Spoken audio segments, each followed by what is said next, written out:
नमस्कार, आप सभी साथियों का स्वागत है आपके अपने यूट्यूब चैनल एक्सेस एकेडमी पर। दोस्तों, आज के इस वीडियो में बात करेंगे ईसीसी ई एजुकेटर भर्ती और आंगनबाड़ी भर्ती से जुड़ी हुई बड़ी अपडेट के बारे में। तो आप सभी से निवेदन है कि वीडियो को बिना स्किप किए हुए अंत तक देखें, जिससे वीडियो में शेयर की गई सारी जानकारी को आप आसानी से समझ सकें। वीडियो में आगे बढ़ने से पहले छोटी सी रिक्वेस्ट है, प्लीज वीडियो को लाइक करें, दोस्तों में शेयर करें। जितने भाई बहन चैनल पर पहली बार विजिट कर रहे हैं और अभी तक चैनल को सब्सक्राइब नहीं किया तो प्लीज चैनल को सब्सक्राइब करके बेल आइकन जरूर दबा लें आगे की सही सटीक और लेटेस्ट अपडेट पाने के लिए। दोस्तों, इस वीडियो के माध्यम से डिस्कस करेंगे ईसीसी ई एजुकेटर भर्ती में आवेदन फॉर्म को लेकर के क्या बड़ी अपडेट निकलकर सामने आ रही है। क्या किसी जिले में आवेदन फॉर्म भरने की प्रक्रिया शुरू हुई है या नहीं हुई है। क्या आवेदन फॉर्म भरने की लास्ट डेट बढ़ेगी। आवेदन फॉर्म भरने के लिए कितना समय आप सभी को मिलेगा ऑनलाइन आवेदन प्रक्रिया शुरू होने के बाद में। ईसीसी ई एजुकेटर भर्ती निविदा पर है या संविदा पर है, इसको भी क्लेरिफाई करेंगे। इसके साथ साथ आवेदन फॉर्म भरते समय रजिस्ट्रेशन आप सभी का सेवा योजन पोर्टल पर हो सकता है, नहीं हो सकता है, ये बहुत इंपॉर्टेंट क्वेरी आप सभी की रहती है, उसको भी सॉर्ट आउट करेंगे। और इसके साथ साथ आंगनबाड़ी कार्यकर्त्री और सहायिकाओं की भर्ती को लेकर के जो ऑफिशियल आदेश जारी हुआ है, उसके तहत 44 जिलों में आंगनबाड़ी भर्ती में जो भर्ती प्रक्रिया पूरी की गई, वहां से फाइनल मेरिट लिस्ट कब आएगी, 31 जिलों में आवेदन फॉर्म कब से भरे जाएंगे, सब कुछ बिल्कुल क्लियर हो जाएगा इस वीडियो के माध्यम से। आप सभी लोग पैसेंस पूर्वक वीडियो में अंत तक बने रहें। तो दोस्तों, सबसे पहले बात करेंगे उत्तर प्रदेश में 10,684 पदों पर बेसिक शिक्षा विभाग की तरफ से ईसीसी ई एजुकेटर भर्ती से जुड़ी हुई बड़ी अपडेट के बारे में।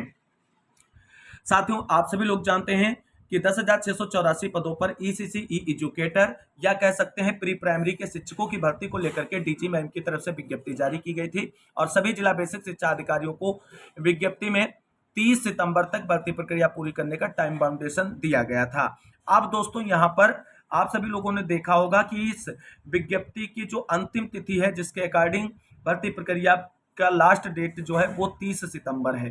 अब आज आप सभी लोग देख रहे हैं कि किस डेट तक आ गए हैं यहाँ पर और अभी तक इसका ऑनलाइन आवेदन प्रक्रिया शुरू नहीं हुआ है। किसी भी जिले में ईसीसी ई एजुकेटर भर्ती के आवेदन अभी नहीं लिए जा रहे हैं, फॉर्म नहीं भरे जा रहे हैं। अगर किसी के द्वारा ऐसी जानकारी दी जा रही कि इस जिले में आवेदन फॉर्म भरे जा रहे हैं, तो आपको केवल फर्जी, फेक और भ्रामक खबर दे रहा है और ऐसे लोगों से आपको सावधान रहने की जरूरत है। तो जब किसी भी जनपद में अभी ऑनलाइन आवेदन की प्रक्रिया शुरू नहीं हुई है, तो ऐसे में क्या अब आवेदन फॉर्म भरने की लास्ट डेट बढ़ेगी? तो ये बिल्कुल 100% दोस्तों, अब आप सभी के आवेदन फॉर्म भरने की लास्ट डेट बढ़ेगी, क्योंकि 30 सितंबर तक अब कुछ भी नहीं होने वाला है ईसीसी ई एजुकेटर भर्ती में। तो ये बिल्कुल आप मानकर चलें कि आप सभी के ईसीसी ई एजुकेटर भर्ती के आवेदन प्रक्रिया जो है वो अक्टूबर में शुरू होने जा रही है और अक्टूबर में जब ये भर्ती प्रक्रिया शुरू होगी तो 30 सितंबर जो लास्ट डेट थी उसका कोई मायने नहीं रह जाता है। और फिर आप सभी को बता दें, ये जो 30 सितंबर वाली लास्ट डेट है ये 30 अक्टूबर हो सकती है अंतिम अंतिम डेट और 100% पूरी चांसेस नहीं, कंफर्म है कि आवेदन फॉर्म भरने की लास्ट डेट भी बढ़ेगी। वहीं एक प्रश्न आप सभी का आता है, आवेदन फॉर्म भरने के लिए कितना समय मिलेगा। आप सभी को बता दें, जो भी सेवा योजन पोर्टल के माध्यम से ऑनलाइन आवेदन की प्रक्रिया संपादित की जाती है, उसमें 15 से 25 दिन का समय दिया जाता है। लेकिन अपनी भर्ती बड़ी है और बेसिक शिक्षा विभाग की भर्ती है, तो इसमें जो जानकारी निकलकर सामने बेसिक शिक्षा विभाग की तरफ से आ रही है वो ये है कि जैसे ही ऑनलाइन आवेदन की प्रक्रिया शुरू होगी तो आप सभी को फॉर्म भरने के लिए 1 महीने का समय दिया जाएगा।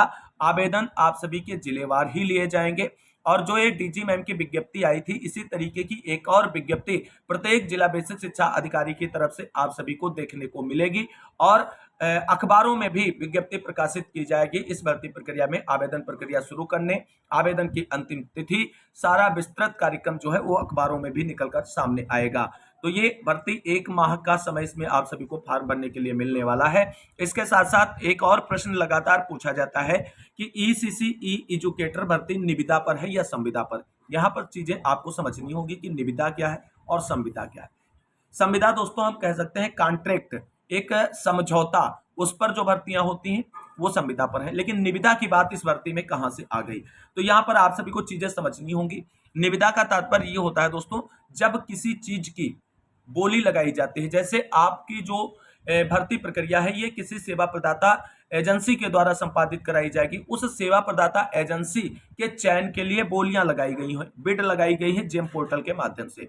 अब जितनी भी कंपनियां उसमें अपनी निविदाएं सम्मिलित करेंगी, उन सभी की निविदाओं पर विचार किया जाएगा। यानी एक तरीके से कह सकते हैं किसी चीज का ठेका लेने के लिए जो प्रक्रिया कराई जाती है उसको हम निविदा कहते हैं। तो इस भर्ती में निविदा का कोई कॉन्सेप्ट ही नहीं आता है। पता नहीं आप लोगों को कौन बता देता है, ये भर्ती निविदा पर नहीं है, संविदा पर ही है। लेकिन सर आउटसोर्सिंग के माध्यम से क्यों? तो आप सभी को बता दें, जो कॉन्ट्रैक्ट बेस्ड नौकरियां होती हैं वो दो प्रकार से भरी जाती हैं। एक तो यहाँ पे आउटसोर्सिंग के माध्यम से होती है और एक डायरेक्ट विभाग के माध्यम से होती है।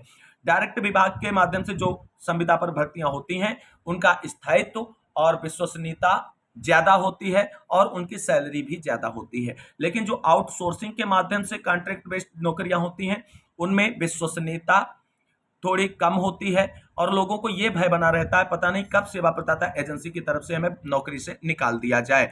तो एक बिल्कुल क्लियर हो गया होगा कि यह भर्ती विभाग की तरफ से संविदा पर नहीं निकाली गई है, विभाग की भर्ती, लेकिन आउटसोर्सिंग के माध्यम से थर्ड पार्टी जो होगी, सेवा प्रदाता एजेंसी जो होगी, उसके माध्यम से आप सभी को संविदा पर रखा जाएगा। तो निविदा का कॉन्सेप्ट इस भर्ती में कुछ है ही नहीं, भर्ती संविदा पर है, लेकिन आउटसोर्सिंग के माध्यम से जिस सेवा प्रदाता कंपनी के द्वारा भर्ती प्रक्रिया पूरी कराने का मौका मिलेगा, जिसका चयन होगा, उसके द्वारा संविदा की जाएगी। विभाग के द्वारा डायरेक्ट संविदा इसमें नहीं की जाएगी। ये बस आप लोगों की बात क्लियर हो गई यहां पर। इसके बाद अब हम बात कर लेते हैं, आवेदन फॉर्म भरते समय सेवायोजन पोर्टल पर रजिस्ट्रेशन कर सकते हैं या नहीं कर सकते, ये बहुत सारे साथियों का प्रश्न है।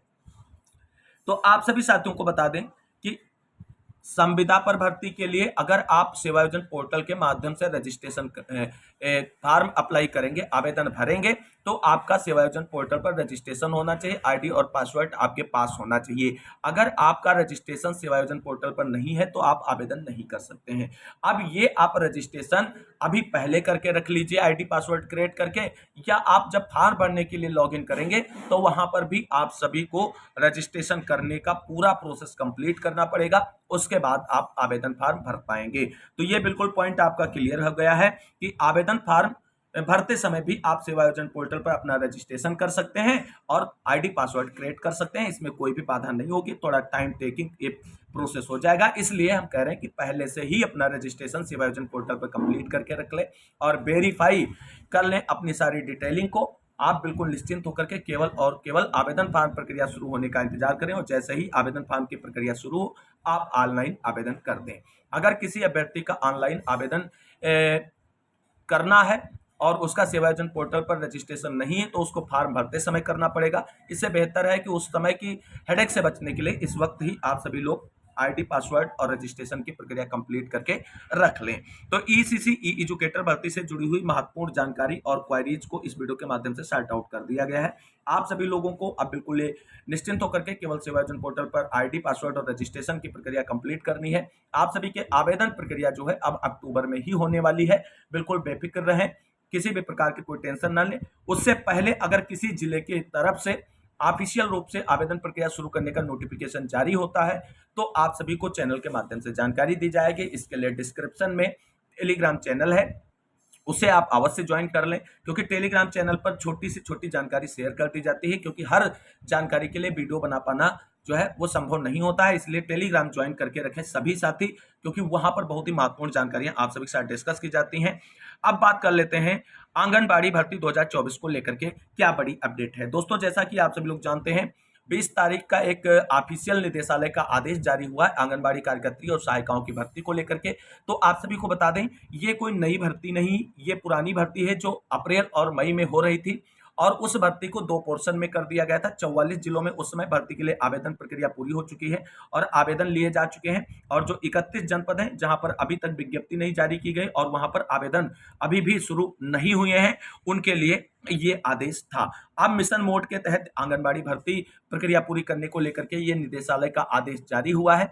इससे आप सभी लोगों को बता दें जिन अभ्यर्थियों ने इस भर्ती में अप्लाई किया था 44 जनपदों से, तो उन अभ्यर्थियों के लिए अच्छी और बड़ी खबर निकलकर सामने आ रही है और वहां पर मेरिट लिस्ट बहुत जल्द जारी हो जाएगी। और जिन जिलों में आवेदन प्रक्रिया अभी तक नहीं पूरी हुई है उनके लिए भी टाइम बाउंडेशन के तहत जो है आवेदन प्रक्रिया और भर्ती प्रक्रिया पूरी करने का आदेश जारी किया जा चुका है। तो देख लेते हैं सबसे पहले कि 44 जिलों में जहां पर आवेदन प्रक्रिया पूरी हो चुकी है, केवल मेरिट लिस्ट जारी होनी है, उसके बाद नियुक्ति प्रक्रिया पूरी की जाएगी। तो कब आएगी 44 जिलों में भर्ती की मेरिट लिस्ट, ये सभी की क्वेरी है। तो दोस्तों यहाँ पर आप सभी लोग देख सकते हैं कि ये निदेशालय बाल विकास सेवा एवं पुष्टाहार विभाग उत्तर प्रदेश की तरफ से जो आदेश जारी किया गया है उसमें आप सभी लोग देख सकते हैं 20/9/2024 को ये आदेश जारी किया गया है। और इसमें यहाँ पर आप सभी लोग देख सकते हैं कि मिशन मोड के तहत इन भर्तियों को पूरा करने के लिए टाइम टेबल जारी कर दिया गया है निदेशालय की तरफ से।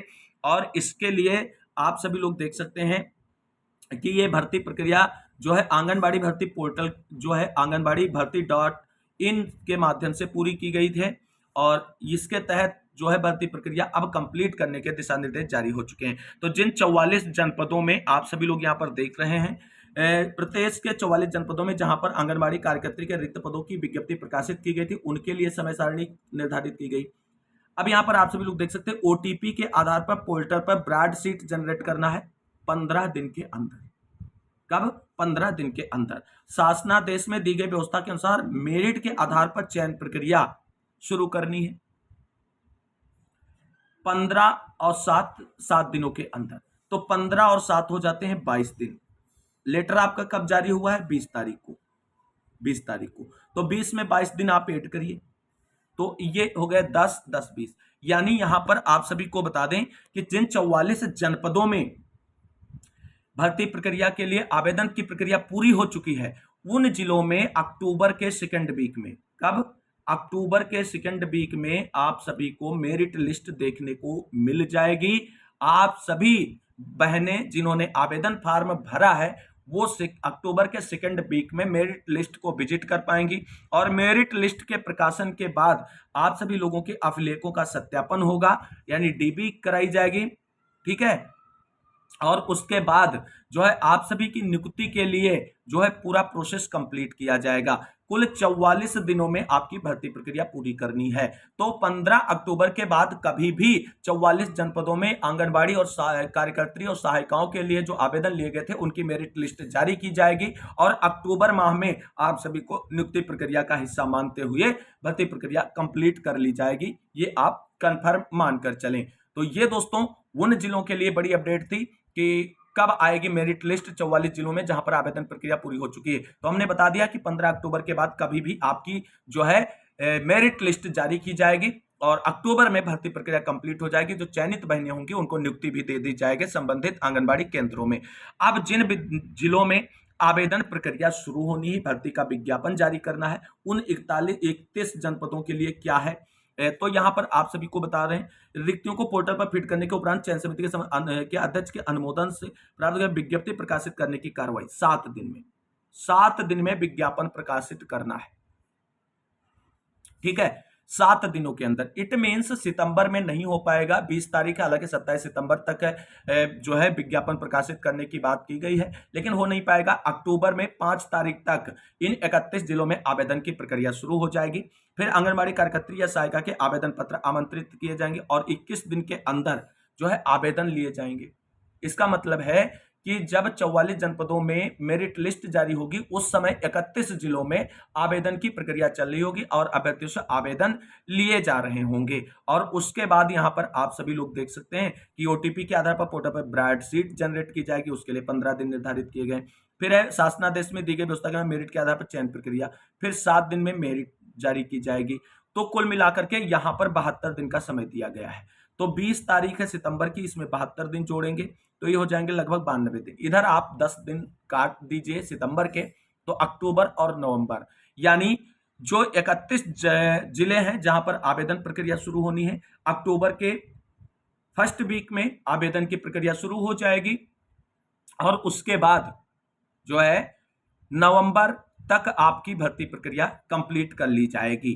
तो यहां पर आप सभी को बता दें जिन 31 जनपदों में अभी विज्ञापन जारी होना बाकी है वहां पर अक्टूबर माह में विज्ञापन जारी करके आवेदन की प्रक्रिया कंप्लीट कर ली जाएगी और नवंबर लास्ट तक भर्ती प्रक्रिया कंप्लीट करने का मिशन मोड में आदेश जारी किया गया है निदेशालय की तरफ से। तो आप मानकर चलिए अगर बहुत डिले होता है 31 जिलों में भर्ती प्रक्रिया को लेकर के तो दिसंबर लास्ट तक हर हाल में हो जाएगा, लेकिन मिशन मोड की बात की गई तो पूरी उम्मीद है कि नवंबर तक यह भर्ती प्रक्रिया 100% कंप्लीट हो जाएगी। तो आज की इस वीडियो में ईसीसी ई एजुकेटर भर्ती, आंगनबाड़ी कार्यकर्त्री और सहायिका भर्ती की मेरिट लिस्ट और आवेदन प्रक्रिया से जुड़ी हुई संपूर्ण क्वेरीज जो आपकी थी उसे सॉर्ट आउट कर दिया है। उम्मीद करते हैं जानकारी अच्छी लगी होगी। अगर वीडियो अच्छा लगा है तो लाइक करें, दोस्तों में शेयर करें और चैनल को सब्सक्राइब कर लें आगे की सही सटीक और लेटेस्ट अपडेट पाने के लिए। मिलते हैं अगली वीडियो में लेटेस्ट अपडेट के साथ, तब तक के लिए सभी साथियों को जय हिंद, जय भारत, वंदे मातरम।